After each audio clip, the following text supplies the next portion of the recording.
yuhakkimuka fihi. Jangan menantikan selesainya atau habisnya perintang-perintang untuk lebih mendekat kepada Allah.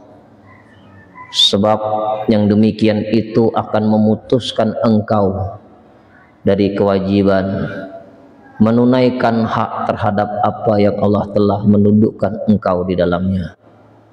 Sebab yang demikian itu memutuskan kewaspadaanmu terhadap kewajibanmu.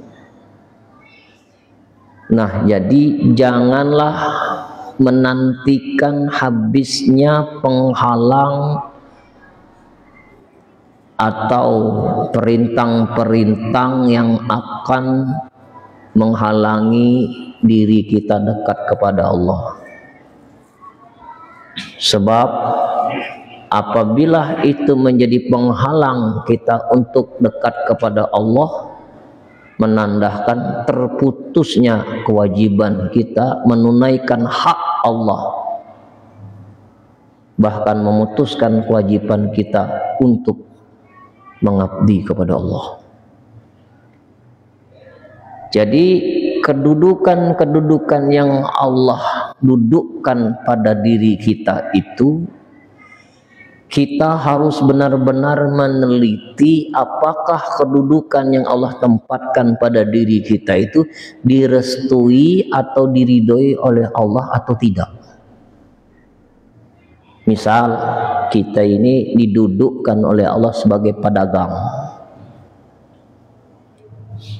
Kedudukan pedagang ini, lihat apakah kedudukan yang Allah dudukkan kita sebagai pedagang ini menghalangi dekat kita kepada Allah atau tidak.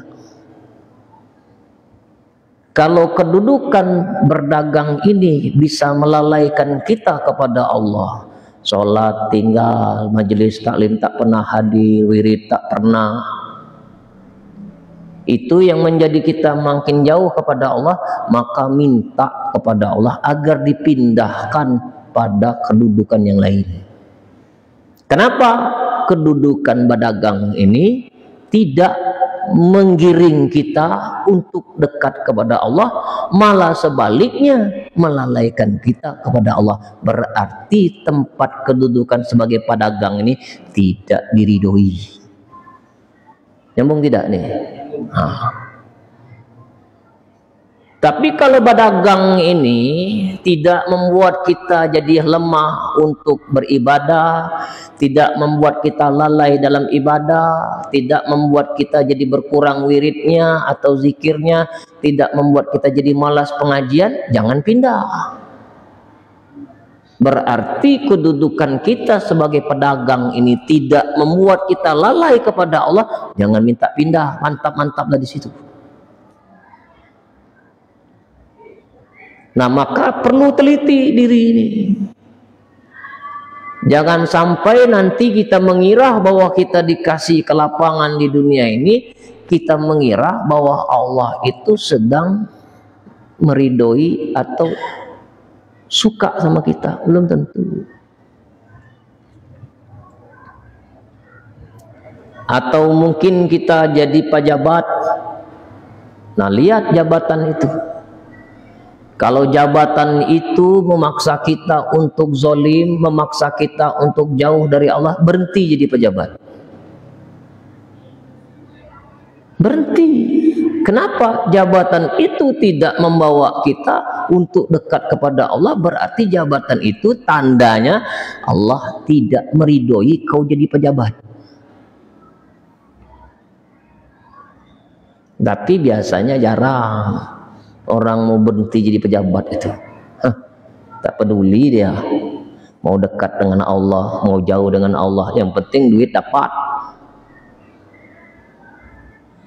Maka pejabat-pejabat itu tidak mau ngundang saya, pedes dengannya. Yang ngundang saya ini orang-orang yang menengah ke bawah, yang setengah putus asa, yang banyak masalah, yang banyak utang. Hah? Iya betul. Tapi saya senang Daripada saya ceramah di depan pejabat, dia tak suka sama saya, sudah itu tak diundang lagi saya. Memang pahit. Mengajak orang ke jalan yang benar tuh pahit itu jamu. Kita minum jamu memang pahit, setelah minum jamu badan sehat. Menggugurkan dosa itu, tapi tidak ada orang suka sama saya, tidak apa-apa.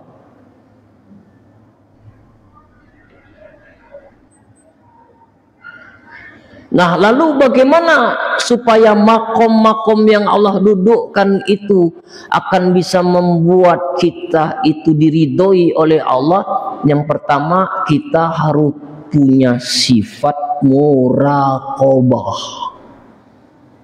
Apa muraqabah? Merasa diri diawasi, diperhatikan, dilihat oleh Allah. Jadi kalau seseorang itu jadi pedagang, dia merasakan bahwa dia itu selalu diawasi oleh Allah, tak berani dia mengurangi timbangan. Walaupun cuma 1 on, setengah on, atau 1 garis, nah berani. Kenapa? Dia merasakan bahwa Allah itu melihat dia. Bayangkan. Inilah yang disebut dengan ihsan. Belajar Islam supaya tahu, belajar iman supaya percaya,